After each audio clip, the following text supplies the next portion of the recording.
حضرت امام ربانی مجدد الفسانی علیہ الرحمہ،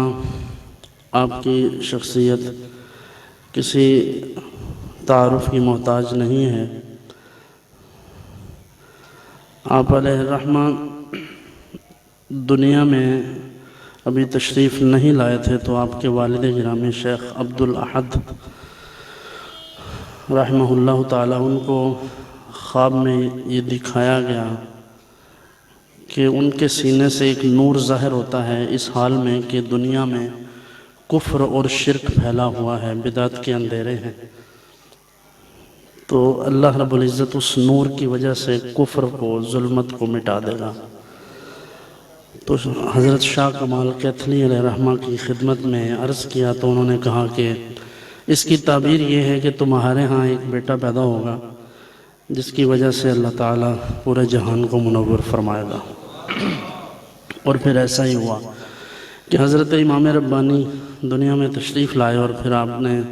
جس انداز میں کام کیا اور جو آپ کی تعلیمات ہیں، ہمہ جہت آپ کی شخصیت تھی، اس دور کی جو ضرورت تھی، اللہ تعالیٰ نے اس دور میں حضرت امام ربانی سے وہ سب کام لیے۔ بدعت کے خلاف بھی، کفر کے اور شرک کے خلاف، حقیقی شرک کے خلاف۔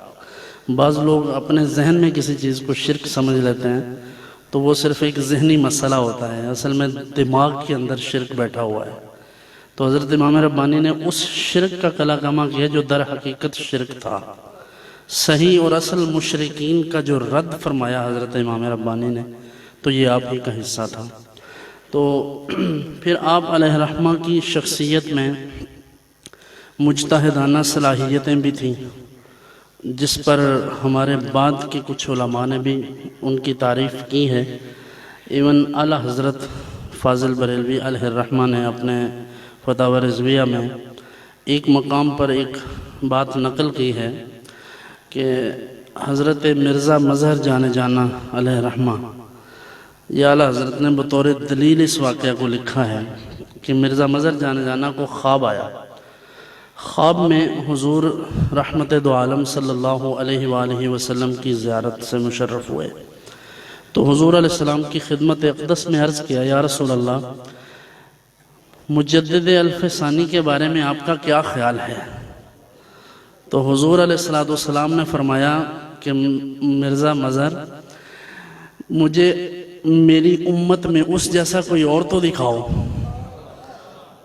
تو حضور علیہ السلام نے جس شخصیت کے بارے میں یہ فرمایا ہو، اور اکابر بھی اصاغر بھی سب ان کے بارے میں اچھے کلمات کہیں، اللہ تعالیٰ کی تائید نصرت ان کو حاصل ہو، تو ہمیں بھی یہ چاہیے کہ ان کی تعلیمات، ان کے احکام، ان کے بتائے ہوئے درس کو، سبق کو یاد